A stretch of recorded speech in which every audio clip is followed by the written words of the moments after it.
All right. Song response. The unsurpassed, profound, and wondrous Dharma. The unsurpassed, profound, and wondrous Dharma Is rarely met with even in 100,000 million kalpas. is rarely met with even in 100,000 million kalpas. Now we see and hear it. Now we see and hear it. Accept and maintain it. Accept and maintain it. May we unfold the meaning of the Tathagata's truth. May we unfold the meaning of the Tathagata's truth. Hey, good morning, everybody. I don't know how it is in Omaha today, but in Ames, it's very icy outside. So I hope you all are staying safe as you navigate around the town today. Today, I'd like to talk about one of the ancestors in my lineage, and this is part 3 of a talk that I started about a month ago. And I would highly encourage you, if you weren't present for the previous talks that I gave on Zen lineage, that you watch those 2 previous talks, because they lay the foundation and the context for what I'm going to offer today. And I think, but also, even if you haven't heard the previous 2 talks on lineage, that you can still get something from this as well. So this talk is about one of my Zen ancestors, one of our Zen ancestors. His name is Daishun Shimbe Daiosho, and he is my great-grandfather teacher. So my teacher's teacher's teacher. And my teacher, Dayan Roshi, or Neosho, as she preferred to be called, shared stories about him to me.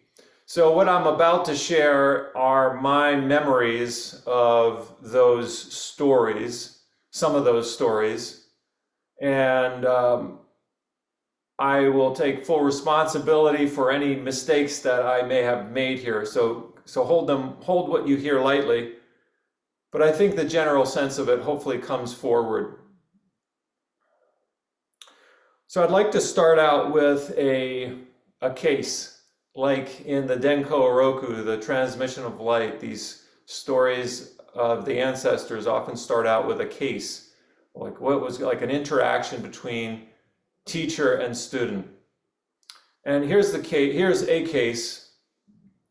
So imagine yourself back maybe 1980-ish, early 1980s in Japan.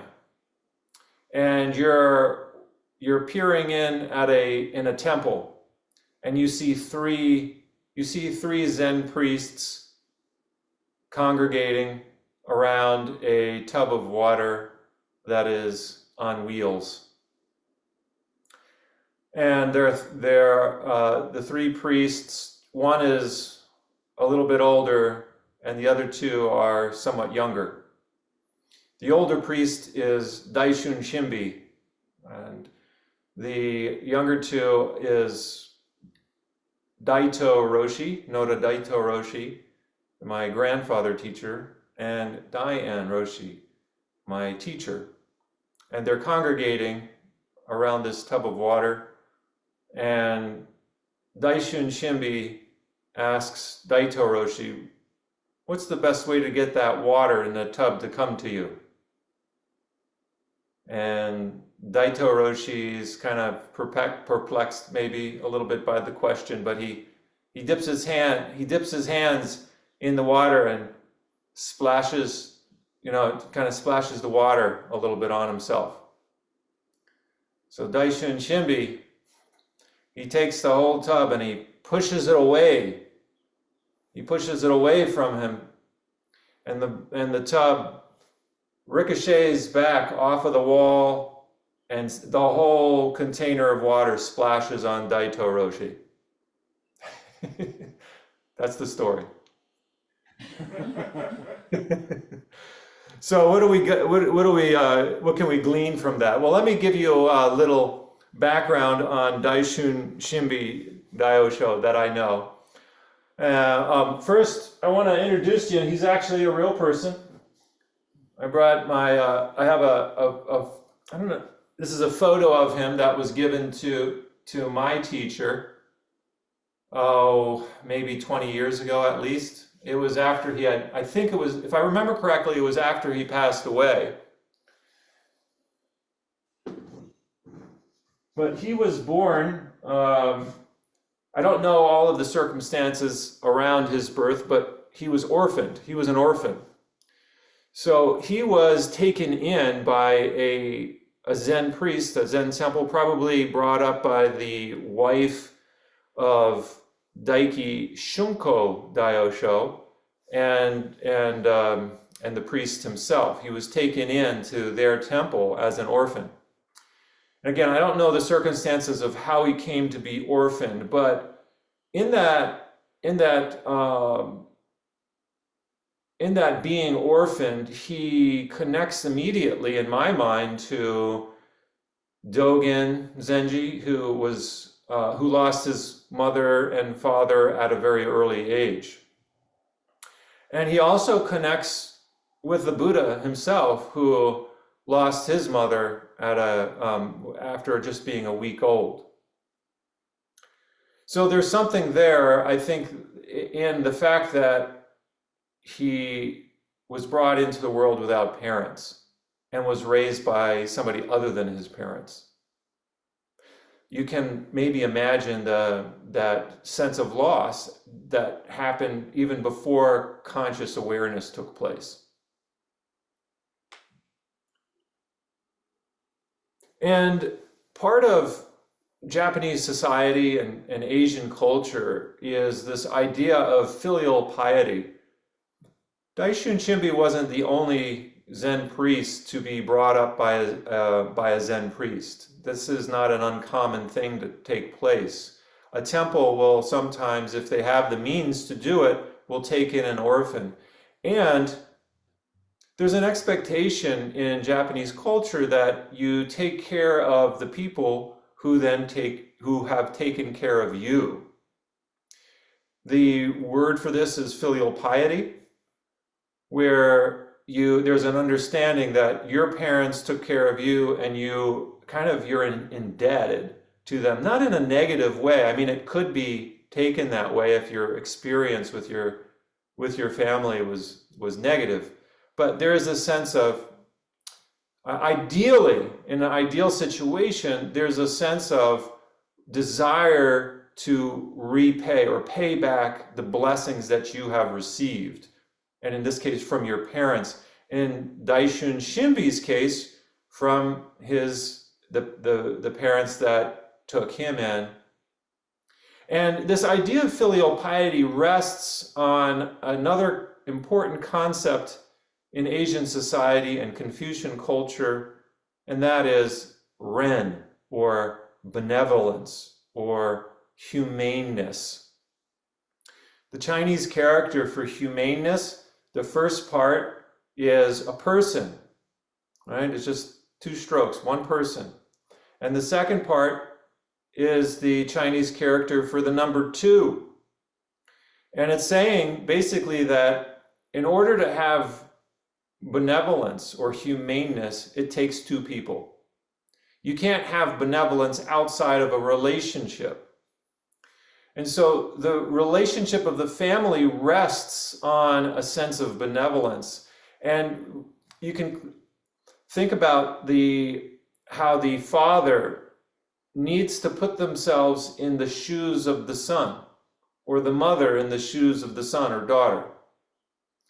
And it's because of that sense of reciprocity that you can see the sense of seeing how the child sees the adult, the vulnerability, that sense of total dependence. right? And so you come to them as an adult, as a parent, out of a love. And if that benevolence there, that Ren is there in the relationship, you have harmony in the family. If it's not there, you're not, if the parents fail to see the child through the child's eyes, and they are dismissive of their needs, and then there's not benevolence there, right? So benevolence is something that needs to be cultivated by the adults in the life of the child. And when that benevolence is there, you have the ability for harmony and a flourishing within the family. And that sets the groundwork for that flourishing in the society as well. And so out of a sense of filial piety, Daishun Shimbe became, my understanding is that he became a Zen priest to repay the blessings of his father for taking him in as an orphan. He decided to become a Zen priest. That's my understanding. And so that's it. He has very humble origins. And, you may want to reflect even just for a second in your own life. How do you offer Ren to your own parents? Is that even a thought? This idea of benevolence. How do you repay the blessings that your own family, your own parents have given you? Right? Or if you have children, how do you repay how do you offer them benevolence in that relationship?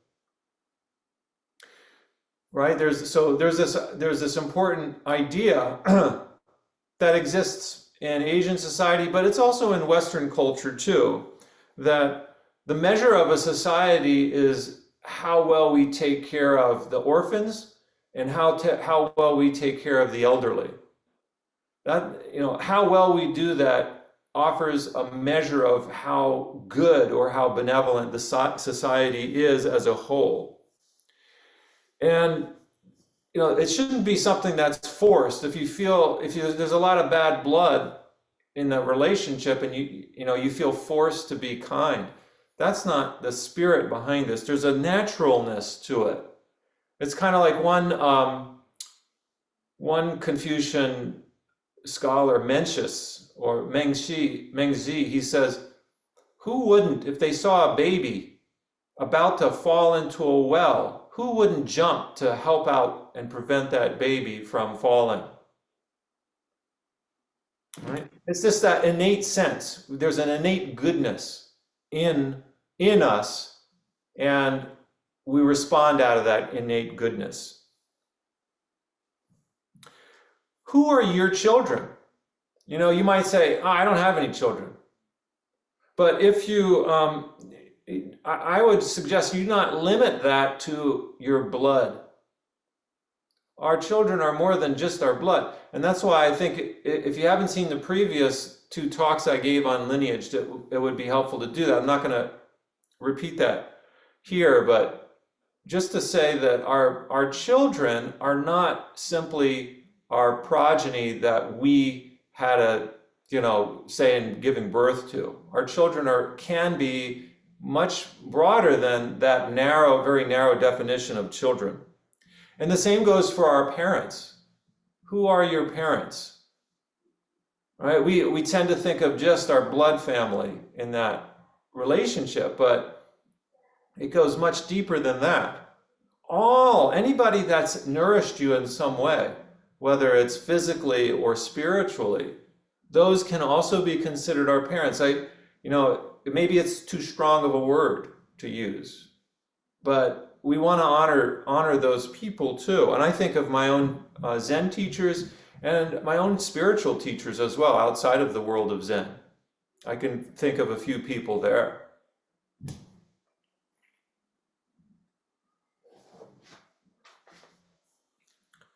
So Daishun Shimbe, to return a little bit to him, Daishun Shimbe, he became a Zen priest, and then he he moved up in the Soto Zen hierarchy in Japan, in Soto Shu, and had a high standing within the Soto Zen administration. So when my teacher, Dayan Roshi, when she asked her teacher, Daito Roshi, to ordain her, he said, I'll do it, but actually I think my teacher, Daishun Shimbe, should be the ordination teacher because I'm a fairly new teacher. I was just recently transmitted, and if Daishun Shimbe does the ordination, there'll be no question that it'll be legitimate because he's got that place up in Soto Shu headquarters that everybody will recognize. Whatever he does, everybody will recognize. So he was a big wig, in a sense, in the Soto Zen world in Japan in his day. But here's the thing. Before my teacher met him, he was coming to Kappa Dojo with a group of other Zen priests to do work. Noda Daito Oroshi was he was in the process of creating a new temple. And so his teacher, Daishun Shimbe, was coming to help out over, I'm not sure if it was a week or a weekend or a day, whatever. And he came with several other Zen priests to do that. And so my teacher at that point, it was before her ordination, and she was eager to meet the person who would do the ceremony. When she saw the group of monks there, she couldn't tell who was Daishun Shimbe, because all of the monks, they dressed the same, they all had shaved heads, none of them stood out. And that's a lesson for us right here, in that in Zen, even if you have a higher rank in the Soto Zen world, you don't show it. You don't make a show of that rank. You don't put it out there that you're above everybody else, because you're not. You're not. I mean, maybe in a certain sense, you have certain responsibilities that might be more than somebody else, but you don't show that in some special way. You don't try to stand out above others. And this is the important point. And in Soto Zen, we try not to stand out at all. We try not to make ourselves look more than somebody else, or especially if if you've had some special experience, that doesn't mean you're better than anybody else. So that's one of his attributes, is that he didn't try to, even though he had a high position, he didn't try to make a big deal out of it. He was a very humble human being. There's so with regards to, if we go back to this story about the water and him pushing the water and it ricocheting off the wall, coming back, and the whole bucket emptying out onto Daito Roshi. If we go back to that story, there's a Zen saying that my teacher was fond of sharing. If you want a stick, I'll take it away. If you don't want a stick, I'll give one to you. What's that stick? What's the stick that you have or don't or want? What's the stick that you're holding on to? Right? What does that stick symbolize? If you want a stick, if you have a stick, I'll take it away. If you don't want a stick, I'll give one to you. Right? What does that stick symbolize for you? For me, this past week, that the stick that I didn't want was a sick baby and lots of sleeplessness. That was the stick that I was given, I didn't want. All right, we have 3 teachers: old age, sickness, and death. Those are some major sticks that we don't want. But what are the sticks for you? What you push away, here's the thing, what we push away will come rushing back towards us. So we have to be very, very careful on this. Whatever it is that we don't want, if we push it away very strongly, watch out. It'll find another way to tidal wave back in on us. So we have to be very, very careful. I know I have to be careful about that too. Be careful, we say in the West, we say, be careful what you ask for, you might get it.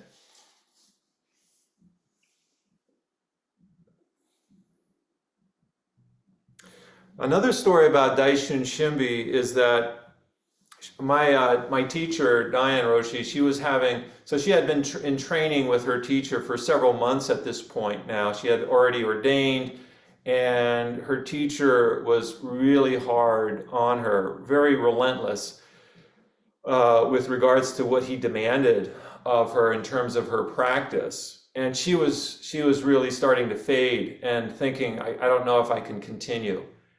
And she said that Daishun Shimbe saved her practice. Daishun Shimbe saved her practice. Daito Roshi was always giving her sticks she didn't want and taking away the sticks she did want.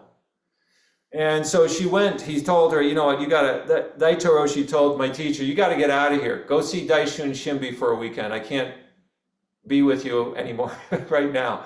So go be with him. So she did that, and she ended up, and one of the stories when she went to go see him, I don't know if this happened at the same time, but she took the bullet train to get to his temple. It was in a different location, a different place, maybe a couple hours away on the train. And she fell asleep. She was so exhausted that she fell asleep on the train and missed the exit to get off on for his temple. And when she awoke, she found her way back, but it was much, much later. And the common courtesy in the Zen world is that you don't enter a temple after 5 p.m. If you do it later than 5 p.m., people are really disgruntled, or you might not even get in at that time. So she was very, very concerned. She had been sleeping well. She had really rough practice with her teacher. And here she was, now she's late. She was getting in like 11 p.m. to Daishun Shimbe's temple. And she was so anxious, how is he going to greet me? And when she got there at the temple, he greeted her as if it was broad daylight. He was so happy to see her. It was as if there was no problem at all coming late. So it demonstrated his own compassion, his care for her. And so that immediately let down her guard. And then later that day, they had breakfast. And you can imagine Zen practice in Japan in the early 80s, late 70s, that the diet was fairly meager. Brown rice, miso soup, vegetables, maybe couple of pieces of tofu. And certainly no bread or toast, nothing from a Western diet. What did Daishun Shimbe do? He offered her toast in the morning. My teacher was so moved by that gesture. She actually, if I remember the story correctly, she was moved to tears to be eating toast. Because you have to remember, she was in Japan. She had been living there 13 years at that point, away from her own culture. And Daishun Shimbe had the idea to offer her something from her own culture that would help to make her feel at home. So that's the kind of person that he was. And he exuded that kind of benevolence, the benevolence that I assume that he felt he had received from his own teacher. That benevolence, to put yourself in the other person's shoes, to look through the eyes of the other person and see, what does this person need right now? That is our Zen practice. It's not how long you can sit. It's not how many hours you can sit. It's not how still you can be. It's not how you can get rid of racing thoughts. That's not it. The practice is, how do we see things through other people's eyes and help them out? how do we offer them benevolence? How do we offer kindness and compassion to other people? I don't care if they're Buddhist or not Buddhist, doesn't matter, right? That's the heart of Zen practice. And that's not saying we shouldn't sit Zazen. Hopefully Zazen, if you have a really deep experience in Zazen, you can start to see yourself as not separate from other people. And so it can aid in that cultivation of benevolence. Zazen can aid in that. So we should absolutely keep sitting and sit for as long as you're able. But keep in mind, it's not about, we don't do Zazen to solidify a separate self. We do Zazen in order to break down the walls between self and others. That's the point. So we need to go into Zazen with that sense. It's not about, I mean, we can, the byproduct might be that you feel calmer, right? Or you feel a sense of peace. And that's important in any relationship. But keep in mind that bigger picture of seeing things through the other person's eyes. One other story I'd like to share and close with is that my teacher, after she had completed her training in Japan, 12 years of monastic training, she came back to the United States, to Pennsylvania, where I met her.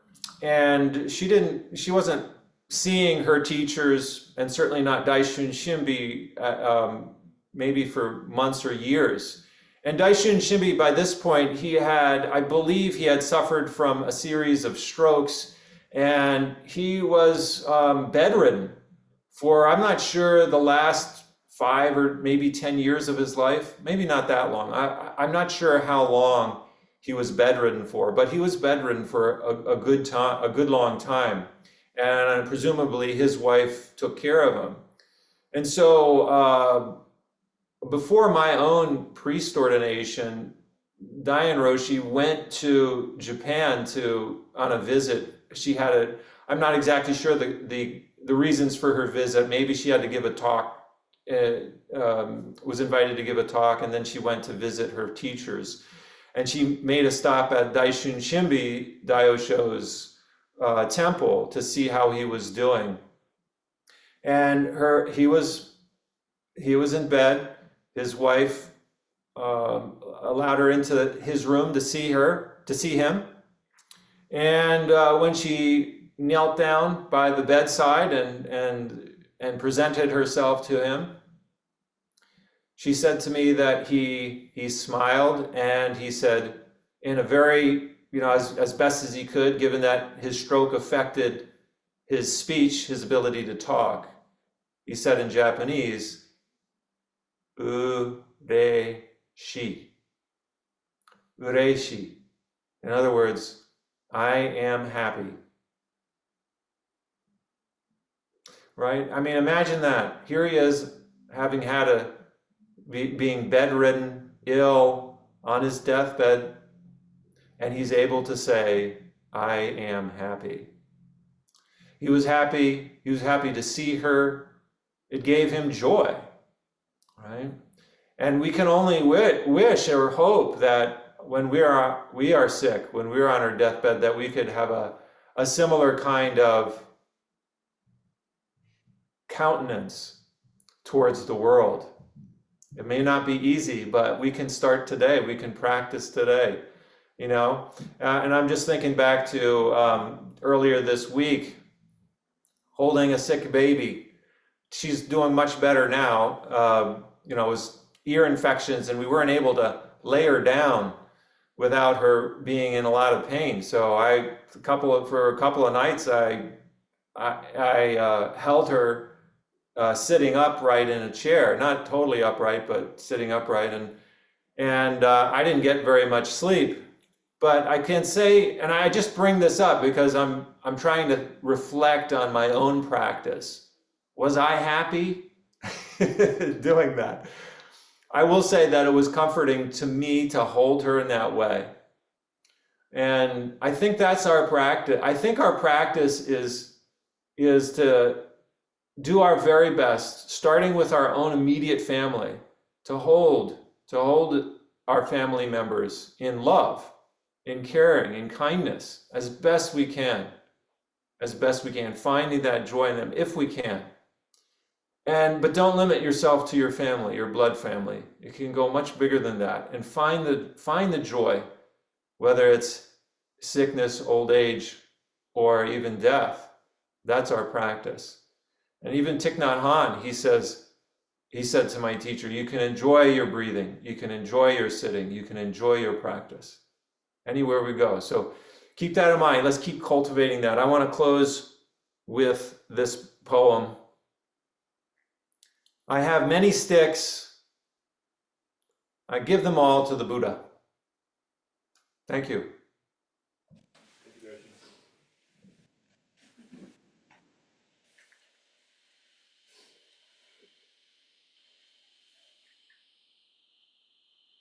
All right. Time for questions for Daishin? Questions or comments?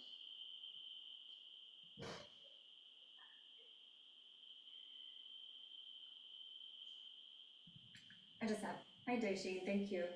I don't know, you were talking about, part of what you were talking about really resonated with me, and you were talking about old age, sickness, and death being our teachers, and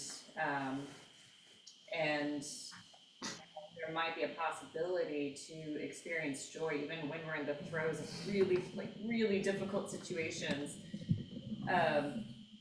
But I also just wanna, I don't know, I don't want anyone to fall into like a trap of thinking that they should be feeling joy, like when they're going through, when they're in the thick of whatever it is that they're going through, and that joy is just kind of like one side of something. There's a lot of different ways that you can practice, and I think two other ways also can just be acceptance and gratitude.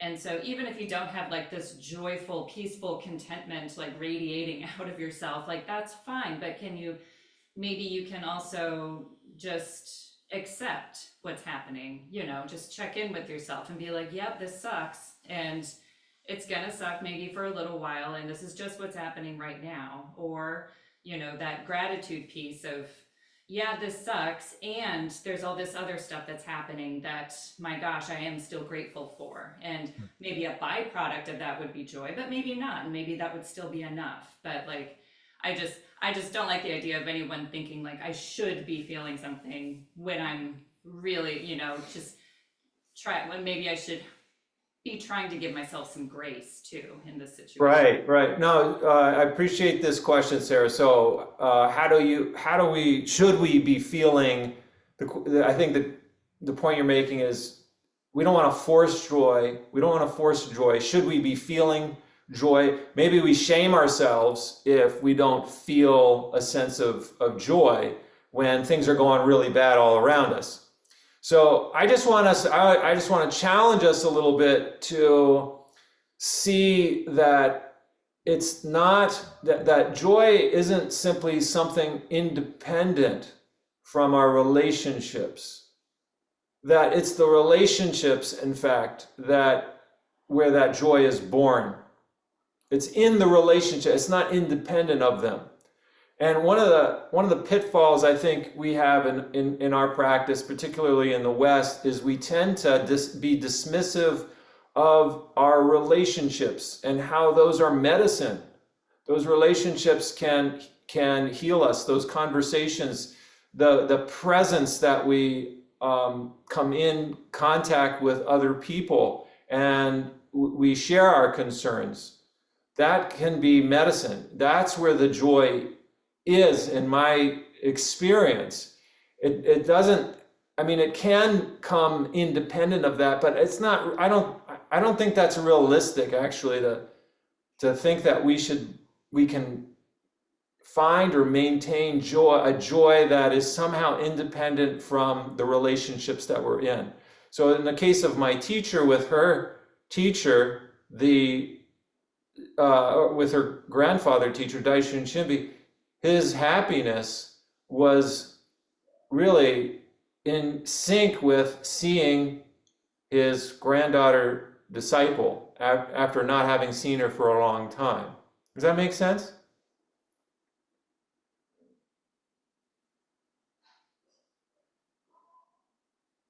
Daishin, this is Pam. I was thinking as you were just talking about relationship, is it possible for someone for whom human relationships are difficult to form a relationship, another kind of relationship, for example, a relationship with nature? Yeah. So is it possible if you're having a difficult time forming relationships with people, how about forming relationships with the natural world, with nature? Yeah, I mean, absolutely. Absolutely. That can bring us lots of joy. I mean, yeah, for sure. So it doesn't have to be, and again, this goes back to the earlier talk that I gave, that what's the context of our lineage? It's not just humankind, it's other kind as well. Thank you. And just to piggyback on that is, again, I sometimes I think, and I just share this because I'm guilty of it myself, is that we come to practice as an independent self looking for something. And it's important to acknowledge the wider relationships that we're in right at the start of practice. We don't have to have a realization. We don't have to have an enlightenment experience to do that. We just have to remember, right? That remembrance is also a kind of mindfulness.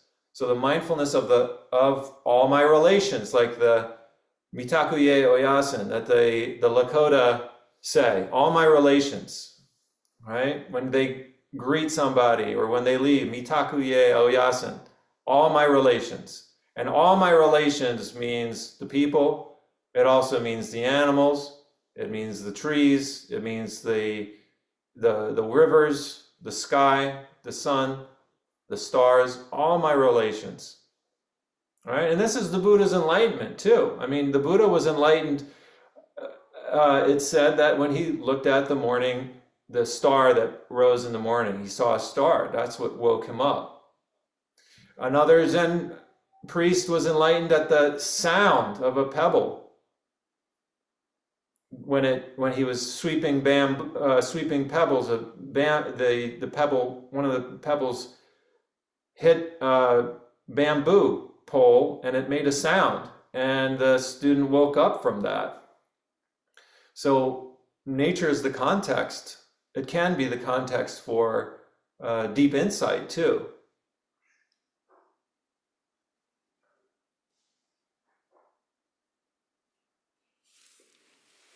Hi, Daishin. This is Yuping. Hey. I brought the Buddhist scholar from Nepal today. He's sitting right there. I don't know if you can see. Okay, nice to have you with us. Nice to be here with you. I wish I could be there in person. Welcome. Thank you so much. I really enjoyed your teaching and I'm really enjoying, and thank you so much for that. And I was just contemplating that based on my experience in Nepal, Lumini, and basically I teach there in the Lumini Buddhist University. So I was personally like a kind of going towards like when you were talking about the benevolence thing that we do practice in Nepal, and we feel very lucky being very underdeveloped country, you know. Like we have so much of time to be together with our older generation and also the younger generation. And we're talking in the car like we don't need to just run, do the things, you know. So we have enough of time, and I personally believe like human life is not always for the material achievement. So material achievement is a one part, but also human being is not like a machine or like a robot to just achieve something. So we have like a feeling, emotion, and so I think it's a life, and we have to also preserve that. And sometimes being apart from the developing world, let's say the very least developed country, the most we have is that affection, that love with the family and children.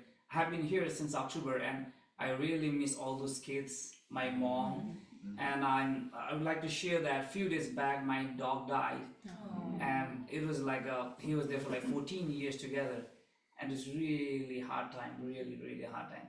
So every time I just see the picture, and that brings really that kind of emotion, you know. So that was really nice teaching. Thank you for that. And I wish I could meet you personally. Thank you. Yeah, I hope I can meet you in January when I come. If you're still around, I'd love to meet you. Thank you so much for visiting us and sharing that. Appreciate your perspective from Nepal. Thank you. Oh, I just want to say something quickly about your talk on the joy. Yes, Wo Chang. Yeah, I think my experience is joy does not only come from the situations themselves, it also comes from our relationship with the situations. So if I can put down my preconceptions of more difficult situations and be more accepting and open to them, Mm. and then whatever happens, and that actually brought joy to me. Mm.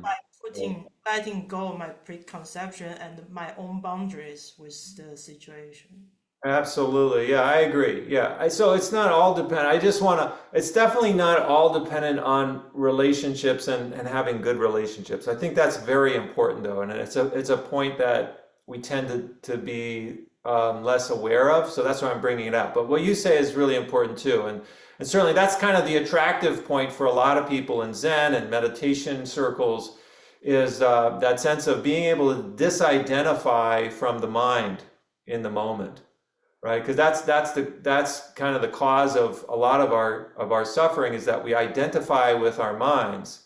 And I was super stressed out personally just a couple of days ago. Just to give an anecdote, personal story. Super stressed out. I had different students from my community college that aren't Zen practitioners giving me telling me writing papers that many of them were just AI generated, and so I was finding myself really frustrated and uh, kind of dejected by the results of my class. Like one semester of teaching, and now this is the results of that. I was being really hard on myself because a lot of the students did quite well, but um, I just tended to take it real personally. And I had to, the only way I could get out of that suffering was to disidentify from my mind. This was just a few days ago. So, I'm working at this myself. I was in just such a bad state, and I had to, oh, wait a minute. I was listening to, Eckhart Tolle, The Power of Now. I need that. I forgot to be present. Here I was getting absorbed in teaching religion, and I forgot my own practice. And Eckhart Tolle, he's like, oh, and this is, he has this British accent, and it's nice to hear and all, but I heard just a few sentences, and I was like, that helped to wake me up in those moments. I was stuck in my mind. So yeah, that's the gift of Zen practice that I think is most obvious to us, is that we learn to disidentify. It's the most accessible for many of us, is that we learn to disidentify from the workings of our mind.